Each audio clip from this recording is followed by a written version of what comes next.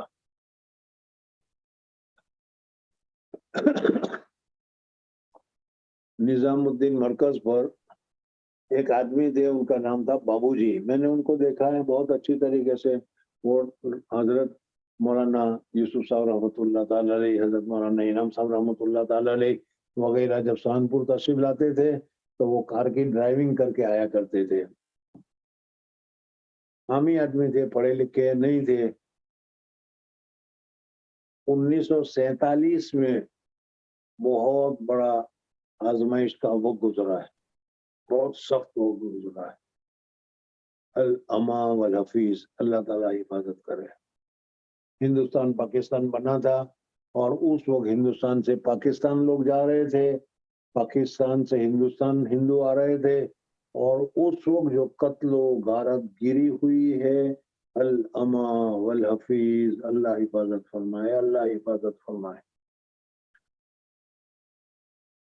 47 کی تقسیم آبادی کے حالات اور تاریخ یہ بھی ایک مستقلاً مضمون ہے، مستقلاً تاریخ ہے، لیکن ہم لوگوں کو تو کچھ پتہ نہیں، بس مزہ ہے، کھاؤ پیو اور مزے کرو، کچھ تاریخ کو نہیں جانتے۔ یہ سب چیزیں جاننے کی ضرورت ہے۔ خیر، اس وقت جیسا کہ اس وقت تم محسوس کر رہے ہو اپنی جان محفوظ نہیں ہے، اسی طریقے سے 1947 میں بھی اپنی جان محفوظ نہیں تھی۔ مسلمان اپنی جگہ پر، کافر اپنی جگہ پر، ایک دوسرے کا دشمن بنا بیٹھا تھا۔ یہ جو میں نے ابھی بتایا بابو جی، وہ دلی سے نظام الدین تشریف لا رہے تھے، اور اس وقت گھوڑا گاڑی تھی، گھوڑا گاڑی میں بیٹھ کر تشریف لا رہے تھے، اور اس وقت اس میں 2 سکھ بھی بیٹھے ہوئے تھے۔ وہ سکھ ایک دوسرے کو اشارے بھی کر رہے تھے۔ یہ جو ایاز بابو جی تھے وہ کیا کر رہے تھے، وہ دیکھ بھی رہے تھے، لیکن انہوں نے ان سکھوں کو کہہ دیا کہ دیکھو میرے پاس ایک ایسی چیز ہے کہ جس کے ہوتے ہوئے تو مجھے کوئی نقصان نہیں پہنچا سکتے، جس کے ہوتے ہوئے کوئی تم مجھے نقصان نہیں پہنچا سکتے، اس وجہ سے جو چاہے تم کر لو، تم مجھے کچھ بھی نقصان نہیں پہنچا سکتے۔ حالانکہ اس زمانے میں قتل و غارت گیری کیا ہوتی تھی، وہ جیسے میں نے ابھی بتایا رحمان والحفیظ، لیکن کہتے ہیں میں نے یہ ان کو کہہ دیا۔ اس کہنے کی وجہ سے ان لوگوں نے بعض مرتبہ ارادہ بھی کیا، لیکن پھر کیا ہے وہ دب کر بیٹھ گئے، یہاں تک کہ نظام الدین آ گیا اور میں نظام الدین میں اس گھوڑا گاڑی سے اتر گیا۔ وہ لوگ بیٹھے ہوئے تھے، میں نے کہا دیکھو میں نے کہا تھا کیا نہیں، تم مجھے کچھ نہیں کر سکتے، اور میں سیدھا نظام الدین چلا گیا۔ ان دنوں میں 1947 میں حضرت شیخ نوار اللہ مرکزہ سہارنپور میں نہیں تھے، بلکہ نظام الدین میں تھے، اور کئی مہینے تک اس افراتفری کی وجہ سے دلی میں رہنا پڑا تھا، سہارنپور میں نہیں تھے، وہیں دلی میں تھے۔ تو حضرت شیخ نے پوچھا کہ بھئی کیا ہوا تھا، کس طریقے سے؟ تو بابو جی نے کہا، حیات بابو نے، حضرت آپ ہی نے تو مجھے بتایا تھا، ایک دعا بتائی تھی کہ یہ دعا پڑھو گے تو انشاءاللہ کچھ نہیں ہوگا۔ وہ دعا میں پڑھتا رہتا تھا، وہی میرے پاس ہتھیار تھا۔ اللہم انا نجعلک فی نحورہم ونعوذ بک من شرورہم۔ حضرت شیخ فرمایا کرتے تھے کہ بعض مرتبہ بتانے والے سے زیادہ جو ہے اس سامنے والے کو اتنا یقین اور اعتماد بیٹھ جاتا ہے تو اللہ تبارک و تعالیٰ اس سے وہ فائدہ لیتا ہے۔ اور قصہ تمہیں مشہور ہے، ایک مول صاحب تھے، تقریر کر رہے تھے، اور تقریر میں انہوں نے کہا کہ بسم اللہ الرحمن الرحیم کر کے رومال بچھا دو اور اس کے اوپر کھڑے ہو جاؤ، پانی میں کشتی کی طرح نکلتے چلے جاؤ گے، کچھ نہیں ہوگا۔ میرے جیسا کوئی بخیل بھی ہوگا، روزانہ ان کو کشتی میں ہارنے میں بیٹھنے میں پریشانی ہوتی ہوگی، پیسے دینے پڑتے ہوں گے، تو انہوں نے سمجھ لیا کہ واہ واہ آج تو بہت اچھا ہاتھ میں لگ گیا، اب تو 2 پیسے دینے بھی نہیں پڑیں گے، بسم اللہ کر کے بچھا دو اور بچھا پر کھڑے ہو جاؤ، اللہ پر اعتماد کرو تو وہ تم کو کشتی بنا کر لے جائے گا۔ اعتقاد اپنی جگہ پر ہے، اعتقاد ہوتا ہے، ان کو اعتقاد ہو گیا، بس اسی طریقے سے رومال بچھا کر وہ ایک کنارے سے دوسرے کنارے آنے جانے لگے۔ وہ کچھ دنوں کے بعد ان کو ہوا کہ حضرت کی وجہ سے میرے پیسے بچ گئے، چلو حضرت کو دعوت کرنی چاہے، تو حضرت کو دعوت کی، اور دعوت کر کے بعد جب اپنے گھر لے جانے لگے، ندی کنارے آئے، کہا کہ کشتی کی کیا ضرورت ہے، میں یہ رومال بچھاتا ہوں، اور اس کے اوپر کھڑے ہو گئے۔ تو وہ پیر صاحب کو میں تو اس رومال پر نہیں بیٹھتا، سمجھ میں نے، یہ حالت ہے آج کل ہماری۔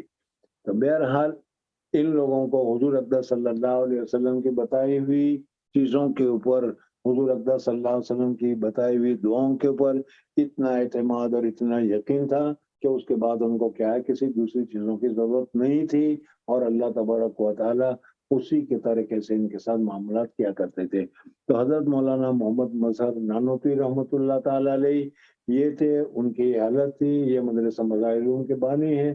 اور پھر کیا ہے، حضرت مولانا محمد مظہر نانوتوی رحمۃ اللہ علیہ کے بعد پھر آگے اوپر چلتے ہوئے یہ سلسلہ بھی حضرت شاہ عبدالعزیز محدث دہلوی رحمۃ اللہ تعالیٰ علیہ سے اور حضرت عبدالعزیز محدث دہلوی رحمۃ اللہ تعالیٰ علیہ سے آگے چل کر حضرت شاہ ولی اللہ محدث دہلوی رحمۃ اللہ تعالیٰ علیہ تک پہنچ جاتا ہے. اور حضرت شاہ محدث دہلوی رحمۃ اللہ تعالیٰ علیہ شاہ ولی اللہ محدث دہلوی رحمۃ اللہ تعالیٰ علیہ، اس کو میں نے شروع میں بتایا تھا کہ مسند الہند یعنی ہندوستان کی ساری سندیں حضرت شاہ ولی اللہ محدث دہلوی رحمۃ اللہ تعالیٰ علیہ تک پہنچ جاتی ہے. تو پرسوں میں نے بتایا تھا کہ سند کی 3 قسمیں میں نے بات کی ہے. ایک تو ہم سے لے کر شاہ ولی اللہ محدث دہلوی رحمۃ اللہ علیہ تک، اور یہ میں نے ابھی بتایا کہ مجھ سے لے کر حضرت شاہ ولی اللہ محدث دہلوی رحمۃ اللہ تک حضرت شیخ نے 2 آدمی سے پڑھا، اور 2 آدمی سے پڑھ کر اوپر جا کر پھر حضرت شاہ ولی اللہ محدث دہلوی رحمۃ اللہ تعالیٰ علیہ کے ساتھ مل گئے. اور دوسری سند کا دوسرا حصہ ہے حضرت شاہ ولی اللہ رحمۃ اللہ تعالیٰ علیہ سے لے کر صاحب کتاب تک. ترمذی ہمارے زمانے میں ہم لوگ پڑھتے تھے ترمذی، تو اس ترمذی میں بھی پہلے ہی کیا ہے اوپر وہ سند لکھی ہوئی تھی جو صاحب کتاب تک شاہ ولی اللہ محدث دہلوی رحمۃ اللہ تعالیٰ علیہ سے صاحب کتاب تک پہنچتی ہے. اس وقت تمہارے سامنے یہ جو کتاب ہے تم نے دیکھا تو ہوگا نہیں، یا دیکھا ہے؟ ذرا میں کو دیکھتا ہوں، آپ کہہ دیں گے ابھی ہاں دیکھا ہے. بول بول جلدی. جی کیا دیکھا ہے. کیا کتاب دیکھی ہے؟ بس یہی نا؟ جی کتاب نہیں کتاب نہیں، کتاب میں حضرت مولانا احمد علی محدث شانپوری رحمۃ اللہ تعالی علیہ نے اپنا سلسلہ سند شاہ ولی اللہ تک محدث تک ذکر کیا ہے، وہ دیکھا ہے کہ نہیں؟ جی نہیں. کیسے کہہ دیا جی نہیں؟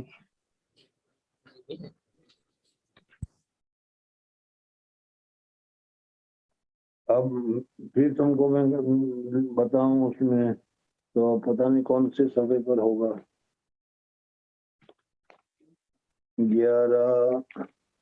12 صفحہ نمبر 12 پر، صفحہ نمبر پر دیکھو. الفصل السابع والعشرون فی بیان الاسناد منی الی المؤلف. جی مل گیا؟ نہیں مل گیا. بہرحال میں نے حدیث کے سند کے 3 حصے کیے تھے. ایک حصہ حضرت شاہ ولی اللہ محدث دہلوی تک، دوسرا حضرت شاہ محدث دہلوی رحمۃ اللہ تعالی علیہ سے صاحب کتاب تک، اور تیسرا صاحب کتاب سے حضور اقدس صلی اللہ علیہ وسلم تک. صاحب کتاب سے حضور اقدس صلی اللہ علیہ وسلم تک تو یہ حدیث حدثنا فلان حدثنا فلان نبانا فلان وغیرہ کر کے قال قال رسول اللہ صلی اللہ علیہ وسلم تک، یہ تو ہر کتاب میں ہر سند کے ساتھ موجود ہے. اور بخاری تو مسند ہے ہی، اس وجہ سے ہر سند کے ساتھ اس کو ذکر کیا گیا ہے. یہ سند کا آخری حصہ ہے.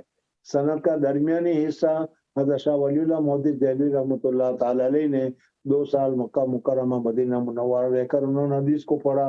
وہ سلسلہ کیا میں نے ابھی بتایا تمہارے سامنے موجود ہے. اور ان کے علاوہ حضرت شاہ ولی اللہ محدث دہلوی کی تصنیفات وغیرہ میں بھی موجود ہے، اور ہر کتاب کے شروع میں بھی اس کو لکھا ہوا ہے اور آپ حضرات کو بھی معلوم ہے. اور تیسرا حصہ حضرت شیخ سے لے کر شاہ ولی اللہ محدث دہلوی رحمۃ اللہ تک یہ سند ہے. میں نے تمہارے سامنے اس کو ذکر کر دیا. اور آج منگل ہے، بدھ سے شروع کیا تھا، بدھ جمعرات شنی روی سوم منگل، مقدمات بہت ہو گئے. اب انشاءاللہ کل بدھ ہے اور بدھ سے کتاب شروع ہوگی، تو انشاءاللہ کل سے کتاب شروع ہوگی. وآخر دعوانا ان الحمدللہ رب العالمین. جو کتابیں میں نے بتائی ہے اس کتاب کو حاصل کرنے کا اور مطالعہ کرنے کا اہتمام کرنا، تاکہ ہمارے اکابرین کون تھے کیا تھے وہ معلوم ہو جائے. حضرت شاہ ولی اللہ محدث دہلوی رحمۃ اللہ تعالی علیہ کے متعلق بھی کتابوں میں متفرق طور پر بھی ملتا ہے، لیکن کیا ہے لکھنؤ ندوہ سے حضرت شاہ ولی اللہ محدث دہلوی رحمۃ اللہ تعالی کے سلسلے میں کیا تذکرہ کا چھپی ہے کتاب، تشریح وغیرہ حالات وغیرہ میں اس کو بھی دیکھو گے تو انشاءاللہ ملے گا.